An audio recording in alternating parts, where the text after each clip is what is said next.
Maka para ulama membagi ar-riya ala qismain. Jadi riya itu ada dua macam, ada dua bagian. Yang pertama syirkun akbar, syirik yang besar. Apa itu? Apabila manusia bertujuan dengan semua amalnya itu karena manusia. Jadi ada orang yang beramal itu dari awal sampai akhir beramal apa?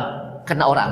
Tidak bermaksud untuk mencari ridho Allah Subhanahu wa taala. Tidak bermaksud untuk karena Allah Subhanahu wa taala. Sebagaimana yang Allah Subhanahu wa taala gambarkan di dalam ayat Al-Qur'an, "Innal munafiqina yukhadi'una Allah wa huwa khadi'uhum wa idza qamu ila as-salati qamu kusala yura'una an-nasa wa la yadhkuruna Allah illa qalila." Sesungguhnya orang-orang munafik yukhadi'una Allah, mereka menipu Allah, wa huwa khadi'uhum, padahal dia udah menipu diri sendiri. Allah nggak bisa ditipu, justru dia sudah menipu dirinya sendiri. Siapa mereka munafik? Munafik itu yang disebutkan oleh Allah Subhanahu wa taala di dalam ayat Al-Qur'an di surat Al-Baqarah, wa minan nasi may yaqulu amanna billahi wa bil yaumil akhir wa ma hum bimumin. Dan di antara manusia dia mengatakan kami beriman kepada Allah dan hari kiamat. Tapi kata Allah SWT, wa ma hum bimumin. Inti nggak beriman. Kenapa? Yang beriman cuma mulut inti, tapi hatinya tidak beriman. Kenapa? Karena apa yang Anda lakukan itu semuanya bukan karena Allah Subhanahu wa taala. Yang menjadi khilaf adalah ketika seseorang ayat rafi asnail amal, salat awalnya karena Allah Subhanahu wa taala. Kemudian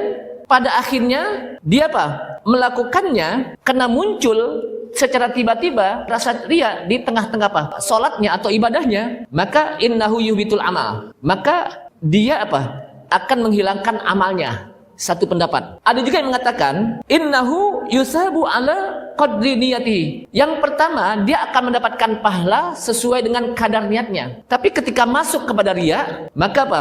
Akan tidak mendapatkan pahala gitu. Jadi ada dua di sini pendapatnya. Dan itulah yang disampaikan oleh Al-Hafidz Ibnu Rajab di dalam kitab Syarhul Arba'in. Nah, oleh karena itulah di sini jamaah sekalian, mari kita jaga. Memang ini penyakit hati dan itu penting bagi kita. Ngaji inilah obatnya untuk mengobati hati kita, agar jangan sampai ibadah yang kita lakukan udah capek-capek tapi ternyata tidak mendapatkan pahala dari Allah Subhanahu wa taala karena ada muncul penyakit riya.